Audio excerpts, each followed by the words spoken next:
tragic accident. Like tragic accidents just happen all the time in Carroll County.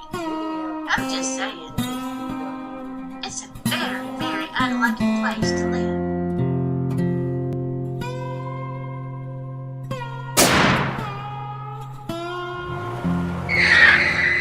They dropped the charges because it was accidental. You don't accidentally run over somebody and back up and try to do it again.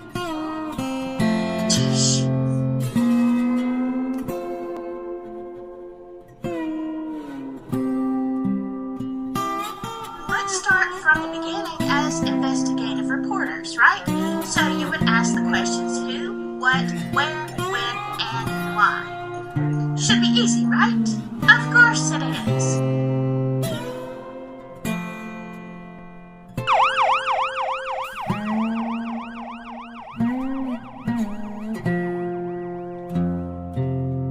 Yes, I know, you're innocent until proven guilty, but what good does that do you if you are not alive?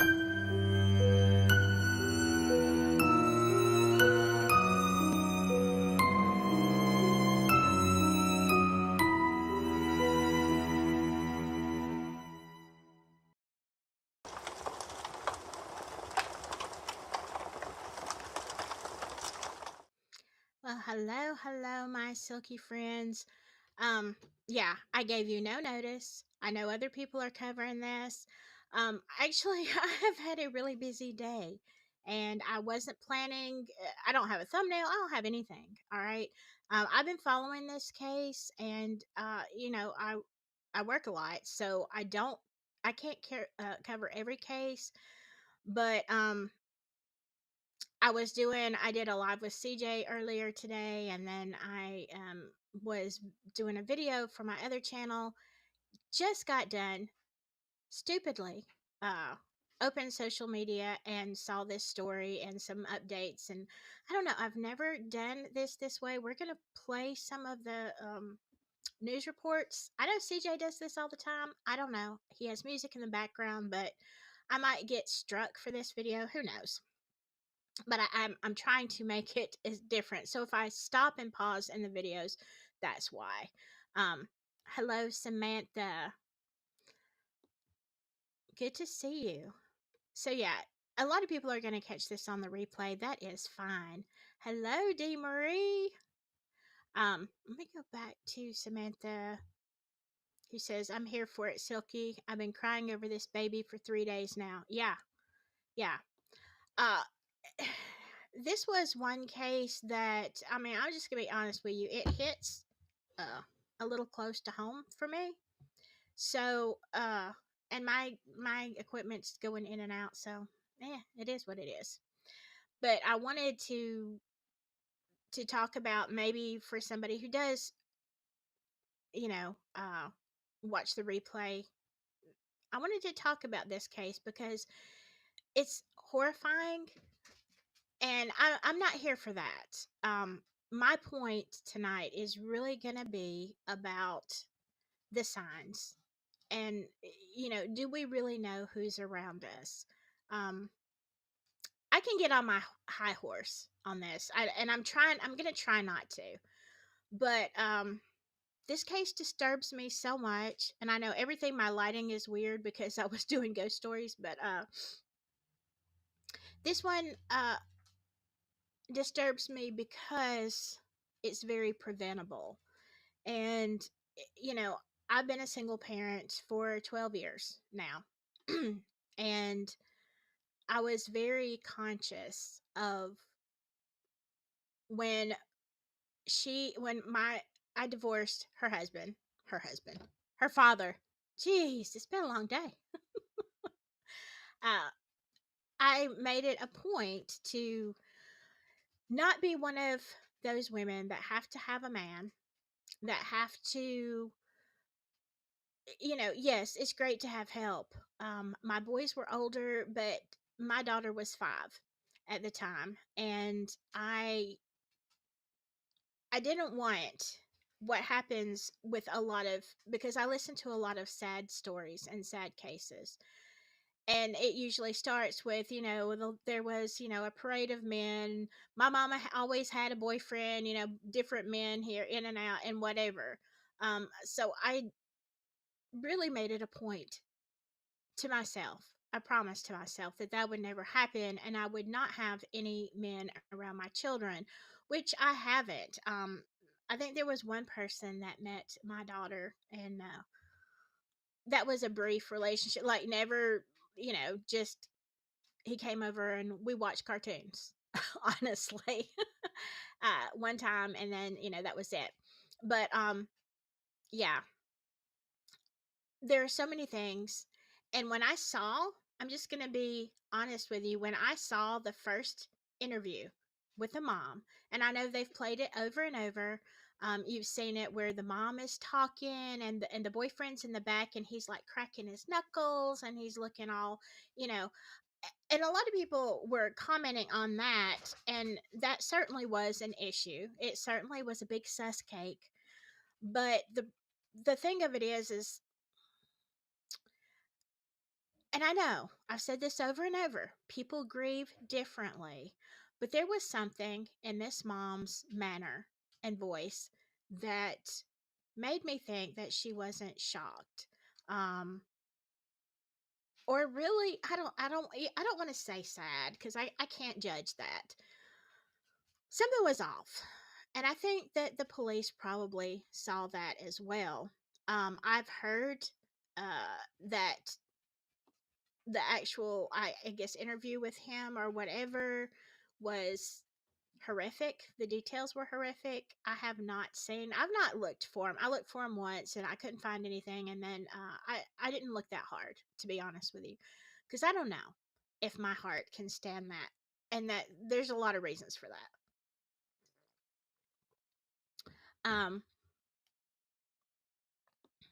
Okay. Silky, they found evidence on the boyfriend's phone. It was going on for 2 years. I didn't know they knew it was that long, but I knew they did find evidence on his phone. The mom had to know. I agree. I agree. And that's the problem. I'm gonna try to keep this live short because I do have to work tomorrow, but um I feel like she did know. And here's the problem that I have with that. There's a lot that makes up this whole scenario. The type of, and I'm not saying you're a bad person if you have these traits, but there are a lot of women that will put up with a relationship like that, whether it is because they are financially dependent on someone else. I know it's tough out there. It's tough as a single parent. It's tough for me as a single parent, beyond belief. Especially since the economy has gotten so bad. It is very difficult for me. Um, but I live within my means and I have what I have. There's a lot of things that I need, but my house needs a lot of stuff, a lot of stuff fixed. But I'm not going to trade my need for that to have some, guy here. And I feel like that there is a certain mindset that goes with this. Y'all know, um, if the mother was in a bad home life or whatever, through circumstances of life, she has become in this pattern. It's almost like, you can become numb. I don't understand. And I'll be the first one to say, I get very angry because I, as a parent, would always be looking for the signs. And I would never allow something, if I suspected something, I, yeah, that person would be out. And, but I have experienced as a child being not being in, not to the, like, look, not to this extent at all. But I have experienced being in Madeline's shoes partially, okay? And So that's why this case is a little bit triggering. Um, and that's why, as an adult, I was like, this is not going to happen to my children. Um, and we are going to look at some video and talk about, because I honestly, I don't know all the details. I know enough to make me sick, basically. Um, Marie.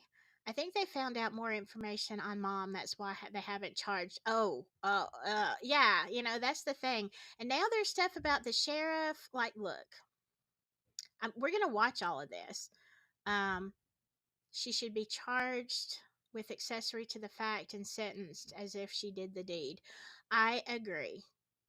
I agree. And I'm sorry if she had such a life that made her think this was okay, but it does not excuse you. You know, even if you don't know, there's enough social media, there's enough stuff that you find out, okay? Uh,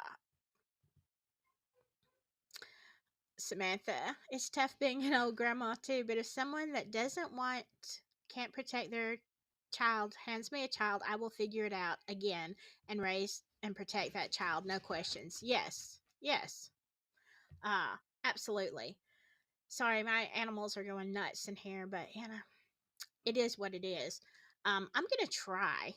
We're gonna try to go through some of this because I haven't even seen it. While this is playing, I'm gonna stop a little bit, but I can't see your comments. I don't think. I hope this works. Never done this before. Um, I've got just a couple, and none of these are very long. They're just like 2 minutes to 4 minutes, something like that. Um, but looking at the details of these cases, everybody around the community, the teachers, anybody they interacted with is probably looking into themselves and thinking, were there signs? Were there signs? I think there always are signs, but we don't always know how to perceive them, if that makes any sense. I'm going to try to play the first part of this, and we're just going to see. County Sheriff is responding to community outrage linked to Madeline's case. He shared a photo on social media of what appears to be a body in a wooded area. Channel 9's Ashlyn Webb reports the sheriff says it was all an accident. It's important to note that Osceola County Sheriff's Office was not even investigating Madeline Soto's death. They were solely taking part in the search. So that leaves the big question, why did Sheriff Marcos Lopez even have the graphic photo? Less than 24 hours after the discovery of Madeline Soto's body, a disturbing photo that was confidential leaked from the scene by Osceola County Sheriff Marcos Lopez on his personal Instagram page. The post includes a photo showing what looks like the teen's body in the woods, dressed in the clothes Stephen Stern says she was last seen in. Lopez says Well, first of all, this is going to... I hope this doesn't mess up the whole case. I mean, I wouldn't think so, but having a photo out like this, it's going to give details of the crime scene. Not that we don't know who did it, but I think that could be problematic in some ways, and I hope it doesn't get to that. How the courts go, but let's go on.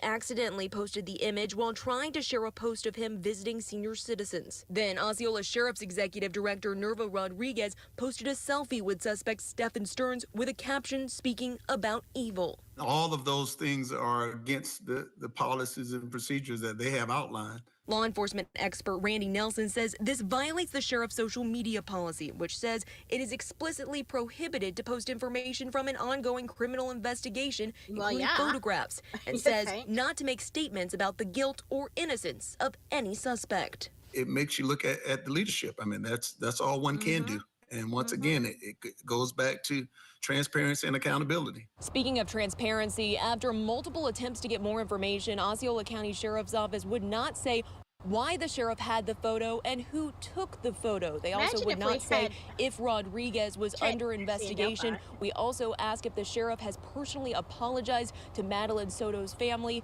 They have not responded. Reporting in Osceola County, Ashlyn Webb, Channel 9 Eyewitness News. And the Orange Osceola County State Attorney told us within the last hour that he is deeply disturbed that the photos were carelessly made public, albeit as an accident. The statement went on to say he does not believe these photos will have any evidentiary impact on the case as of now. They were released in poor taste, is what the statement says. Also adding, our main focus is making sure we get justice for 13-year-old Madeline Soto. We will have much more on this controversy and this case as we continue to stay on top of this story. We'll bring you every update here on Eyewitness News online at WFTV.com as well. Darlene? Okay. So, I don't think make sure anything else is not going to play that I don't want to. All right. Let me take that one down. Now I can't see what's going on. I don't know. I'm going to have to ask CJ how he does this. But yeah. So then you have, another leak, whatever. I honestly don't see this being a big deal in trial at this point, but who knows, right? What do y'all think? Do you think this is gonna change the case? You think it's gonna be have a lot of bearing? I mean, I did not see the photo. I don't want to see the photo, but if there is I don't know. If there are details in there, I mean, I don't, maybe it could play a part in it. But they're talking about transparency, and I mean, we're used to, if you're, on this rabbit hole of Delphi that we've all been on, you know, you know, it's crazy, but there's no transparency. There never has been, so that is actually a problem to me. Uh, let me see here if I can get this one to play. I don't even know if this is sharing. Let's see. Oops. No, well, and there went my lights. All right, let's see. Sorry, y'all. I have no idea what is going on here. Okay.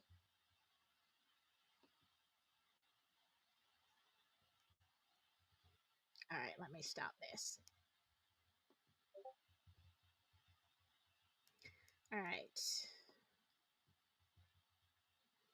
I mean, let me ask you this. What are your thoughts? I mean, I know it's easy to call these people a piece of crap, and honestly, yeah, they are. They are.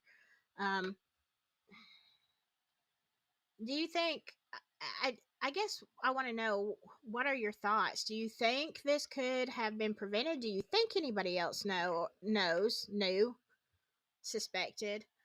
Because I think this is something that we don't look at. Just going through the, you know, looking at my child's friends and whatever school, are we really paying attention? It makes me wonder. Did anybody else know? Certainly, I think the mom knew. How can you? And how can you stay with somebody like that? I have that question myself in my own experience. How can you stay with somebody who is abusing your child, or even if you expect maybe her best friend knew? Um, all right, let me see if I can play this one. For goodness sake. I don't even know if it's up there. No. What happened? Sorry, y'all. This is my technology today has been a big fat mess. No, I can hear it. Can y'all hear that? Why is it doing this? Okay. Maybe this is it. This has part of her mother in it. And let me see if I can do this.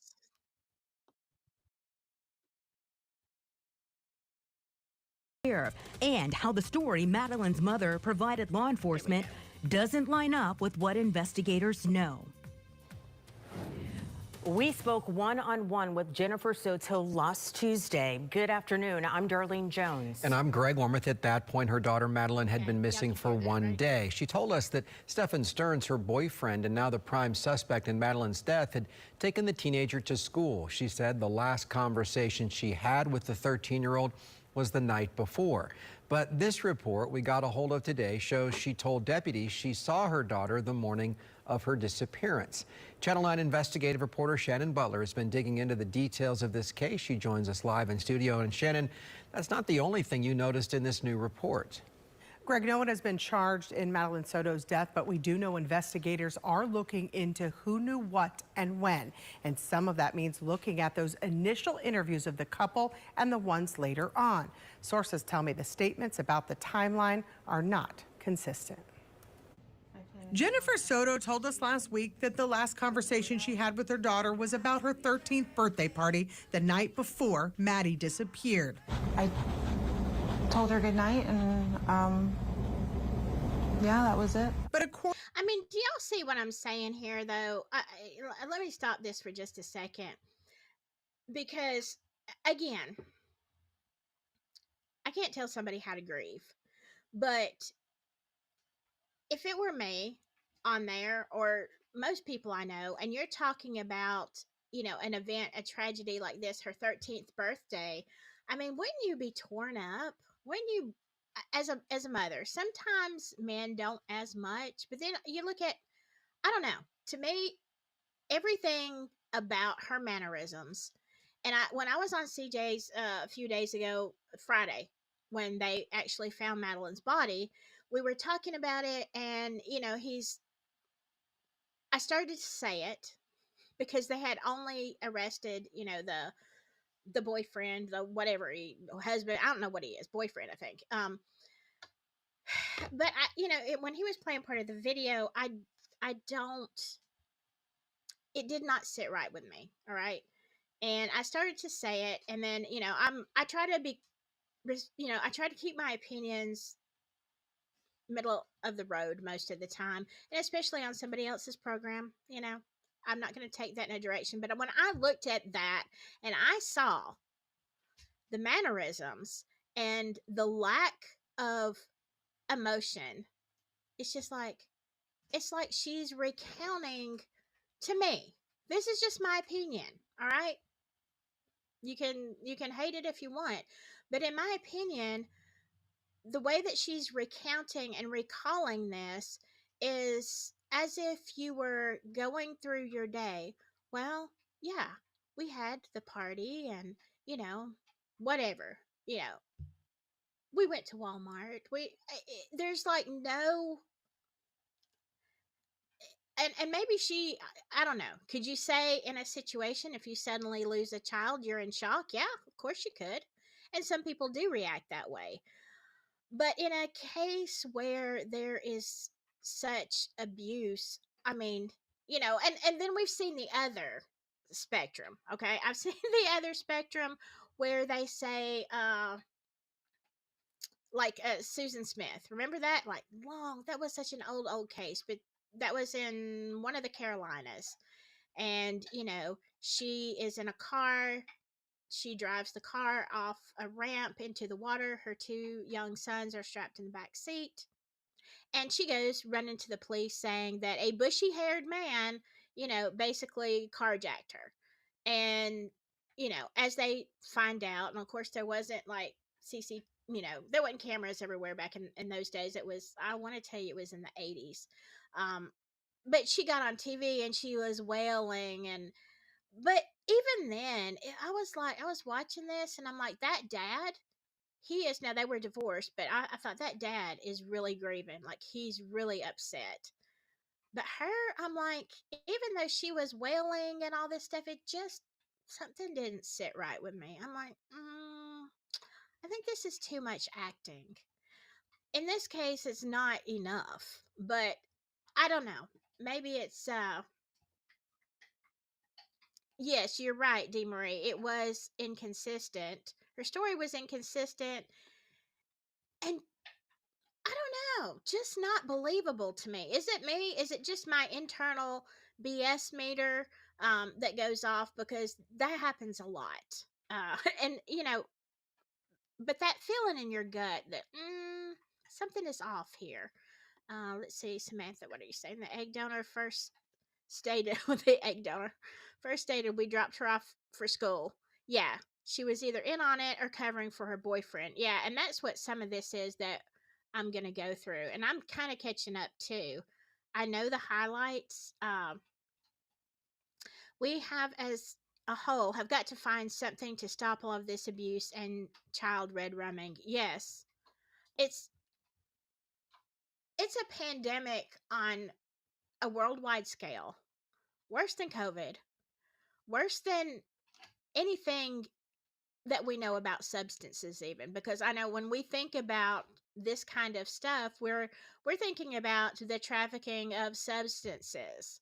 That's what everybody's mind goes to. But do you know that, yeah, there's plenty of that, but guess what? Abuse and trafficking of children is far worse than the rest of it. You just don't know about it. They'll give you stats. Here's the problem I have with our government, law enforcement, whatever. They will give you the stats on, the gang violence and the substance, trafficking and all this kind of stuff. But when it comes to children and this problem that we seem to have in our country of, and mostly, I will say it's mostly males, but not all males. There are a lot of women involved in this crap too. And here's the thing, they don't want to report that. And when you get on a platform like this and you try to talk about it, they're not happy. Nobody wants to. You know why we don't talk about it? Because then it makes us responsible. It makes us responsible for doing something, right? Well, what can I do? And this is horrible. It's so much easier for us as human beings to just sit here and say, that is horrible. It's horrendous. Let's pray. Let's do something. We've got to end. We've got to stop the abuse. But yet, and I know a lot of people are like, I don't know. I don't know what to do. Tell me to do something and I'll do it. But there are always ways you can find. All right. There are always things, even if it is just being hyper vigilant about the people around you and the situations around you. When something doesn't seem right, if you're a teacher, if you're a Sunday school, teacher, if you're a pastor, or if you're, and look, I'm not gonna cover it up. Like, a lot of this goes on in the church. Okay, church is involved. Churches, not the church, not Jesus. Okay, this crap religion that people hide behind. And I look, yeah, y'all are gonna get offended when I say crap religion, but understand this: religion is a set of rules. All right, that is what religion is. It's like a corporation. That is not relationship. Okay, you have a relationship with God. That is a different thing. You're not going to be in this situation being one of these perpetrators against children or involved in some of this other stuff, but a lot of people do hide behind the church. Okay, I'm gonna get off my soapbox about that. That was free and unexpected. I didn't mean to say that, but it's easier for us as humans to you know say this is horrible, but we really looking, are we investigating what's going on around us? Do we see problems? Do we see mothers don't that seem a little bit off? Do you see that type of personality and a guy that you're like, I don't know. He gives me strange vibes. I mean, what do we do? You can't just go up to somebody's house and look in the windows because they'll arrest you for that. But still, it is a pandemic, and I honestly wonder why. I mean, I've thought about this. Are we? Are there more? I need like a code word to say for these sick individuals who like children. Um, are there more of them? Are they just everywhere today? Or have they always been and we just didn't know it? Because back in the day, because I'm old, back in the day, where did it go on? Yeah, of course it did. But it does not seem like it was to the magnitude that it is now. And I have to wonder, um, like, what is going on? What is going on? And you start thinking all kind of crazy things. What is breeding these people? What is breeding the sickness? I don't think people, children think, oh well, I'm gonna be a sicko when I grow up. It is something that happens. And my question is, why does it keep happening? Why does this bunch keep growing? And we need to hit the source, because most of the people, and this guy didn't even he wasn't ever charged before, never busted before. And then you look at it, and like, he's this sicko has been doing this for years. Why did nobody pick up on, man got some strange vibes? I don't know. uh Samantha says, I knew when I saw that first interview. Yeah, so did I. So did I, Samantha. Exactly what I was saying in my head. I'm like, girl, that ain't, there's something ain't right with you. All right. Open up free daycare. No questions for the frustrated, overworked parents to go breathe. Start screaming loud when we see anything off. Yes, these are all wonderful ideas. Throw a fit until somebody listens. Yeah, and you're going to be, you're going to be laughed at and ridiculed. People like, oh, that's that crazy woman. She thinks everybody's. Oh, there's the term. Thank you. Thank you, Samantha. Chomo. Yeah, she's the one, like, this is this woman. She thinks everybody's a chomo. Well, you know what? Probably most of them are. Because the ones that you think, you get that weird vibe. Something's wrong. Something is wrong with you, mister. Anyway, didn't mean to go all off on there.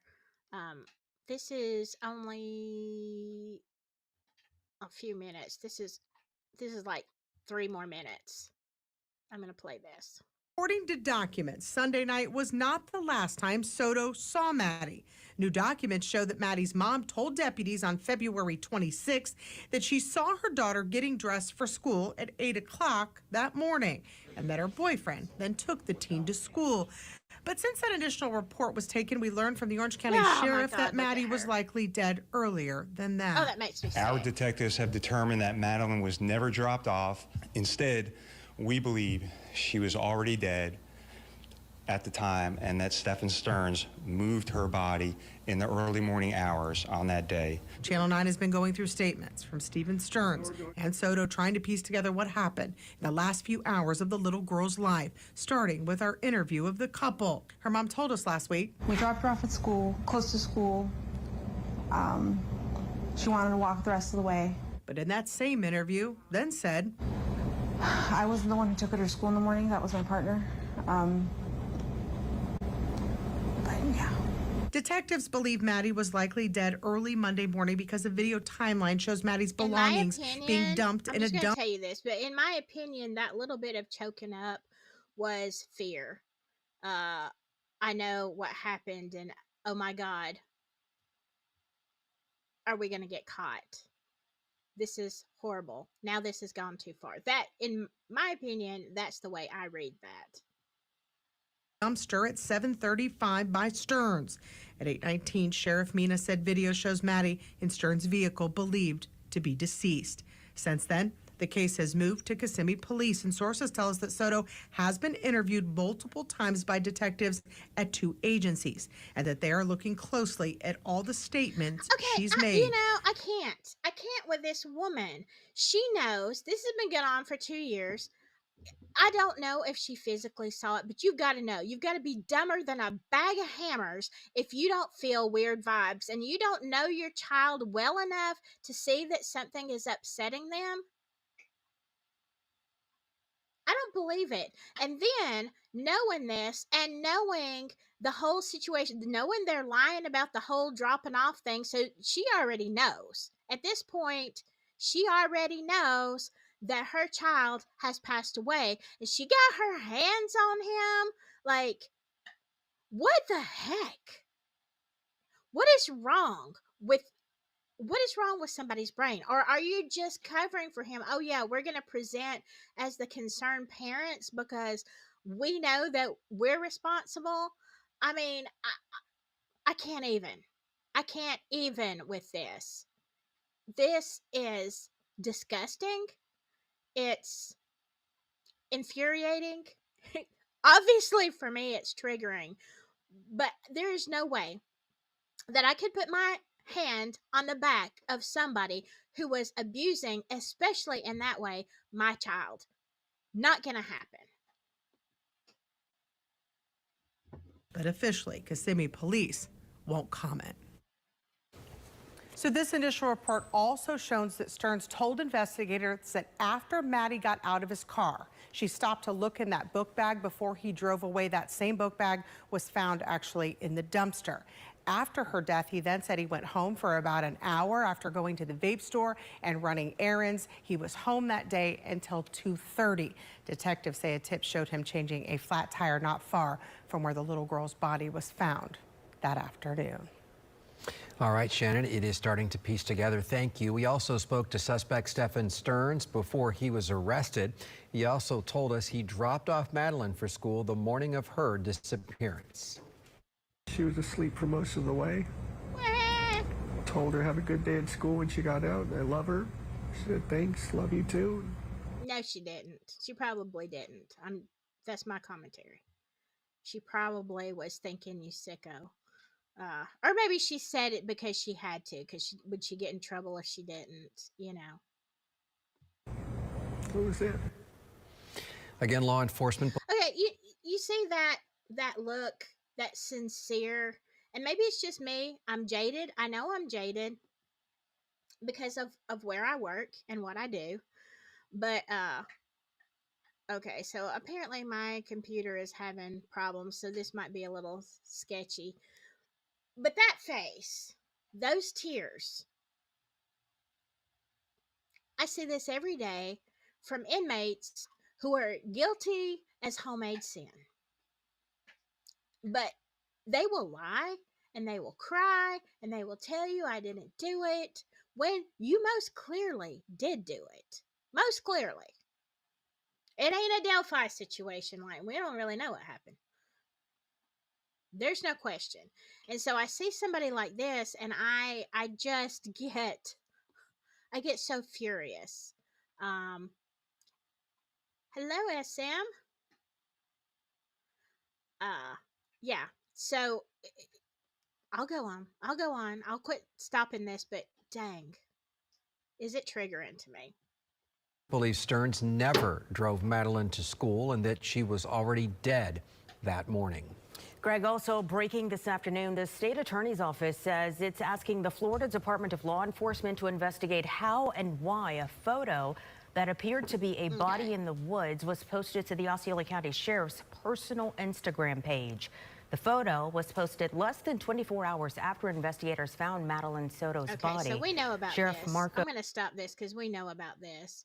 I'm going to move to the last one, the last video that I think I have here.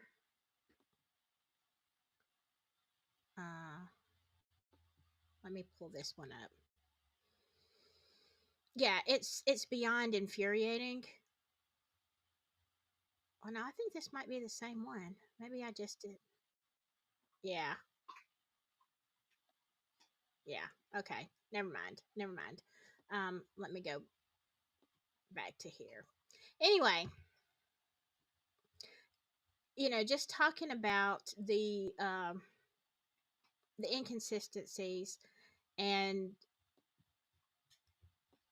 I believe I heard them say a lot of different times in this that on that first interview, again, when the boyfriend was in the background, they were talking about,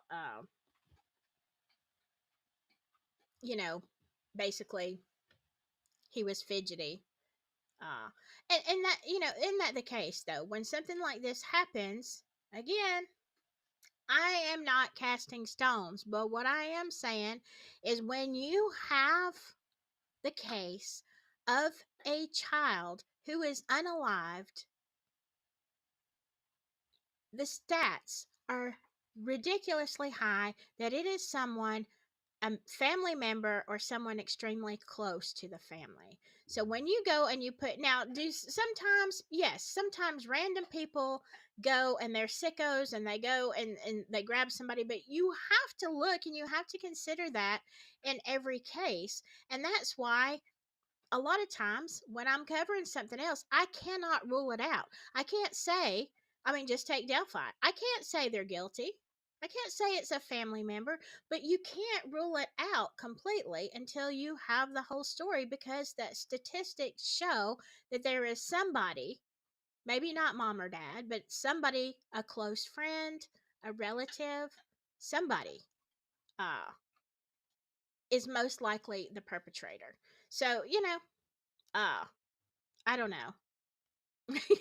Samantha, Ellie is waiting to see which POS will talk first. Yeah. I don't know. Have a vote on that. Who do you think who do you think is gonna break first? Her or him? Um I think he's gonna break first. And I'll tell you why. Because they have too much evidence on his phone. And I think that he will break first because he's not going to be able to answer questions, and he's not going to be able to hold up under that kind of scrutiny. I mean, dude, they've got evidence against you that you are sick. You are a sick POS, you're a sick Chomo, and we know you did it. They keep hammering on him. Most likely he will break first. Um, I think she's used to covering. I think she's gonna lie and lie and lie and lie and lie. Maybe, you know, to offset something. Maybe she'll say, "Well, I didn't know," yada yada, blah blah blah. Anyway, I mean, it is an epidemic, and I think that it's important in the grand scheme of things that we take more responsibility and teach. Okay, if you can't do anything but teach the women in your family, the younger ones, whatever, what I mean, have you ever sat down and explained? I know I have my daughter. I have sat down and talked to her about qualities in men, because I have made boneheaded decisions. um Not this boneheaded, but nonetheless, I'm still guilty of it. But there are things that you should know from the get go, like within the first month to 3 months of dating somebody, you will already see signs. And have you talked to your people? Have you talked to your daughters, your nieces, nephews, whatever? Have you talked to them about, hey, this is not okay? And, such as controlling behavior. All right. If you're committed to each other, all of a sudden you're in this relationship and it's rainbows, butterflies, fireworks, the whole 9 yards. We know how that goes. But somewhere in there, an abuser is not going to be able to hold back for very long, showing little bits and pieces. Okay, especially when you have a narcissist, but they're going to show little signs and things like, I want to see your phone. I want the password to your Facebook. I want the password to your whatever, Messenger, whatever kind of crazy apps you're using. Okay. When I'm in a relationship, I never have a problem with you want my passwords, that's fine. I don't, and I will hand over my phone and put in my passwords at any time. You want to see what I'm doing? Sure. You just feel something? Yeah, but don't do it every day. Okay? Because then you are controlling. And the signs, somebody saying, well, you need to ask my permission to do this, and the drawing you away from your family and friends. I've had this happen to me where, they come off as saying, I am, baby, I love you. I'm just trying to protect you. But, and so you buy into that and you're like, oh, yes, he's perfect and he loves me. He's doing this for my own good. No, he's not. He's a controlling POS. And he's saying things like, I just want to make sure you're safe. And then it's slow, it's subtle. And then all of a sudden, you're not allowed to go somewhere. Or he finds fault with something. For example, this is back in, this has been several years ago. I did a stupid thing. I decided to try to get back together with an ex, thinking that the reason we didn't work out was because of extenuating circumstances, which were really bad, And I thought, maybe if all this hadn't been going on, we could have made it. And so, I I tried. I thought, yeah, well, maybe. So we're dating. He actually lived in a different state at this time, but he would come down for visits. And I was very involved in the church that I was going to at the time. And I'm like, hey, please come with me. I mean, he was a churchgoer. I said, come with me this Sunday. You're here, you can meet everybody that I talk about. And so he makes some excuse like, I don't know, I didn't have time to shave. I don't know, whatever. He's like, I'm not going to go with you this morning, but I'll go, tonight or a different time. And so he drops me off in the parking lot. And he said, just call me when you're done. I'll come get you. Well, when he came to get me, all of a sudden he's like, I am never going to that church. And I'm like, the heck? You were just in the parking lot. What's up? And he's like, I got really bad vibes. Really bad vibes from these people. There's something wrong there. You don't need to be going there. Okay, that was a huge red flag. And I'm like, you're not telling me where I can go and what I can do and who I can associate with. Do you understand? This is part of my life and this is what I do.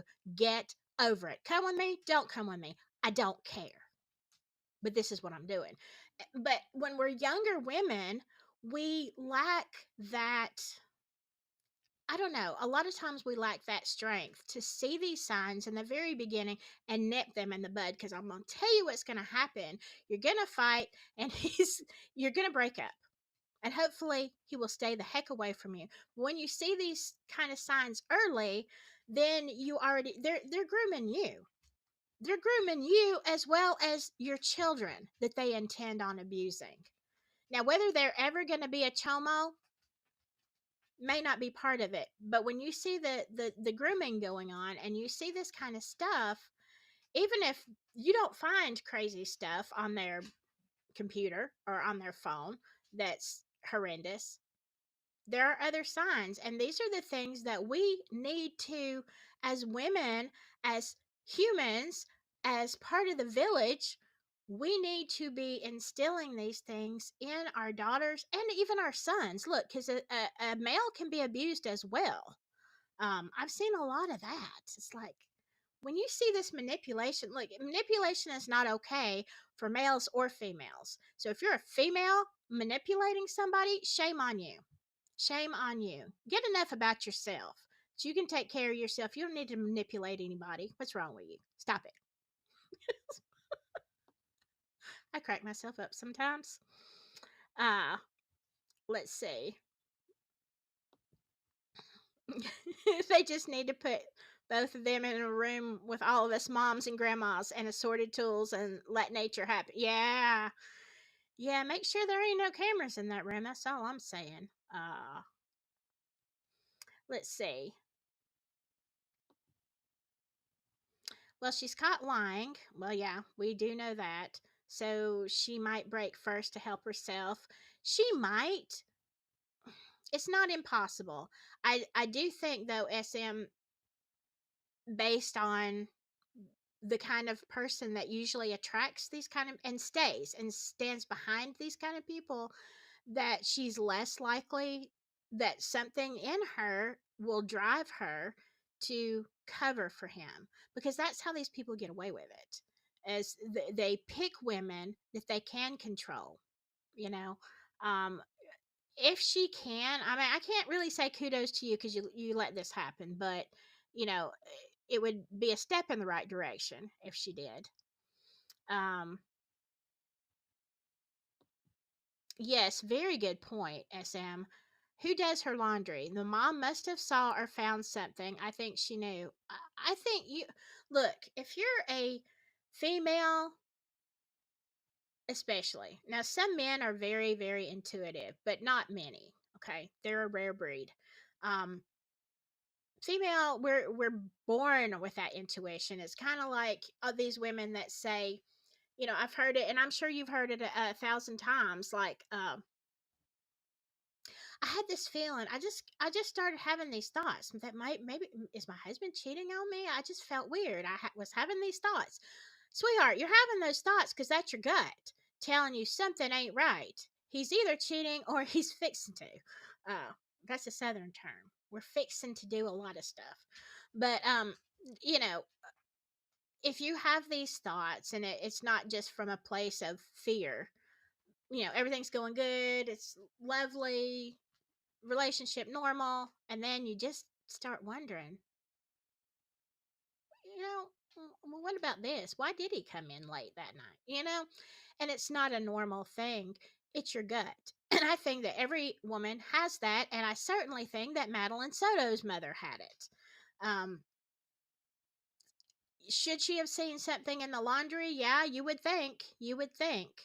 But absolutely, you have to know. You have to know inside that gut feeling. That is your child. And a lot of women are willfully blind, like I said earlier, because they are financially or emotionally or whatever dependent or scared of these men. It will be interesting to see what she says, what comes out. If there, I don't know if there's going to be a trial. I doubt it. I seriously think that at some point that he will confess. If he goes to trial, he is really, really dumb. Really dumb.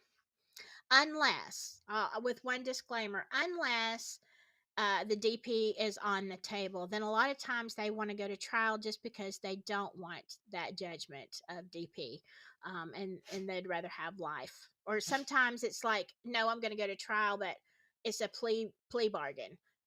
Okay, if I say let's take this to trial, because I know it's a DP case and the state doesn't want to try it. It's too much money for something. It's ridiculous. There's going to be too much evidence. They know you did it. There's no question.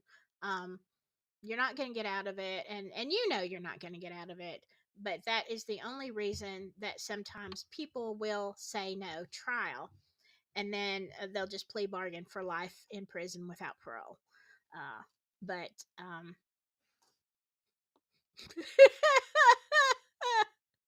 Samantha, sorry, Silky, but trying again with an X is like putting on your dirtiest drawers.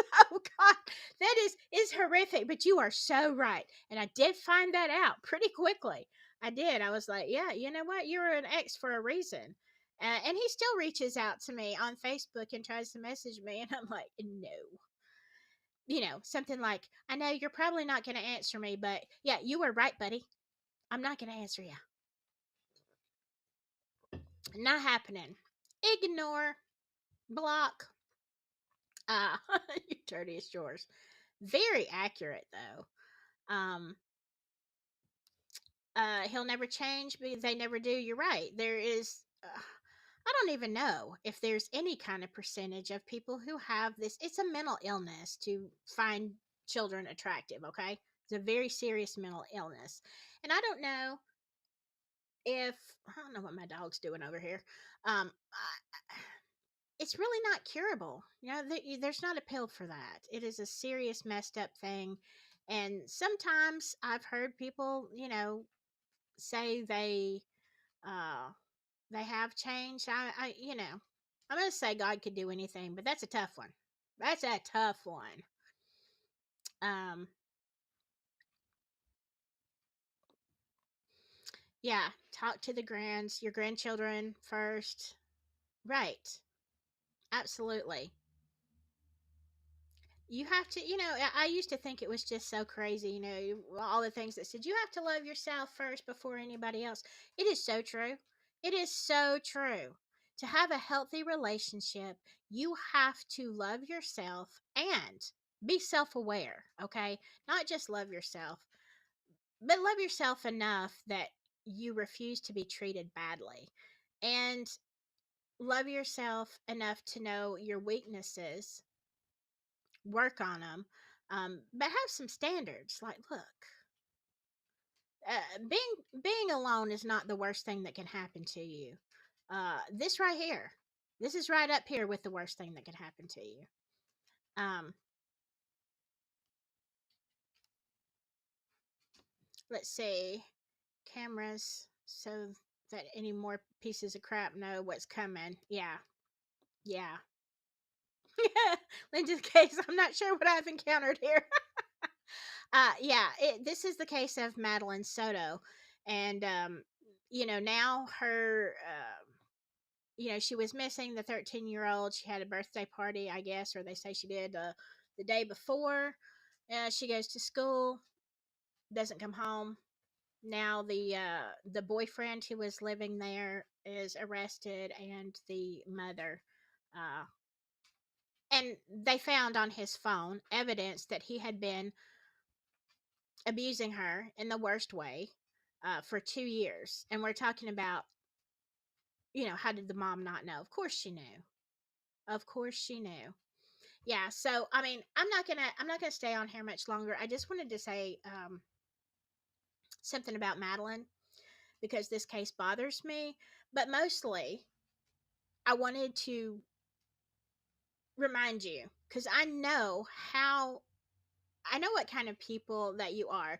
You're into true crime. You're into advocacy. We're all fighting. We're all fighting for justice and truth. And so, I just wanted to remind everybody and anybody who listens on in the future in the replay, um,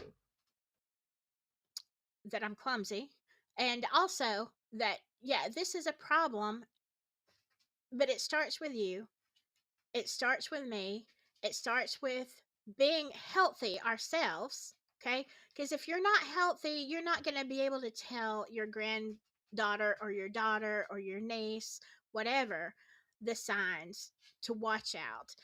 We should also be telling our children in school, hey, if somebody, these are the signs. If a friend of yours starts acting weird, more depressed, has, was very uh sweet, and never really did anything wrong, all of a sudden they're out here being crazy, breaking laws, whatever, check to see what's going on at home. And I don't think that our school system, our education system, or even the way that we as a village raise people, that we tell them, like, look around you, look at your friends, notice a change, okay?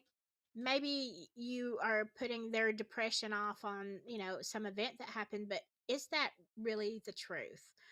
Whether it is because it's a mental health issue, and how many people are, teenagers are so depressed that they want to end it. And I'm like, oh my God, your life hasn't even started. But it takes all of us. Um, and when you see a woman that you feel like is being abused, you don't want to jump right there in the middle because that can get you unalived. But watch, tell authorities, talk to other family members, um, talk to somebody that they'll listen to. And if they will listen to you, let them know from a young age too, this is not okay. And you don't have to put up with this, because this is where this leads. All right. And culturally, I will say this, Not saying that's the case here, so don't misunderstand my words.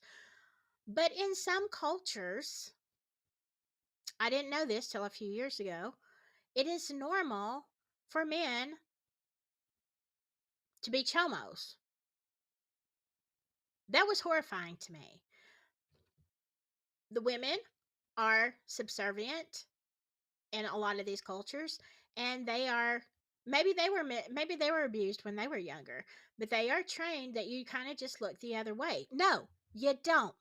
You don't. It's not okay. I don't care what culture you are, or what your situation is. It is not okay. So just be on the lookout, I guess. For we we have to be advocates for each other, ladies, and men who are in this situation. But yeah, if we were advocates, it would be harder for this stuff to go on. Okay. Yes, these cases are terrifying. All right. Thank y'all for coming in and just listening to my rantings and ramblings. I feel like I just wanted to make a statement. Maybe something that we have said, that we've talked about, advocacy, signs, you know, maybe somebody will hear this one day, and think, hey, you know what? That's me. I think I'm in an abusive relationship. This isn't a relationship channel, but I just wanted to, because this triggers me, and I wanted y'all to just to be aware. Be aware when you feel that gut feeling of the person that's around you, like, are they okay? Try to strike up a conversation. If you're feeling that in your gut, y'all ladies, we're not wrong. We have that. We have that intuition for a reason. Anyway, thank you so much for being here. I love you all. Try not to let this bog you down so much. It is horrific. There's a lot of horrific cases, but um, do something positive. Clear out the bad energy. You put on some music, say a prayer, whatever you need to do. And for heaven's sake, just stay silky. Bye bye.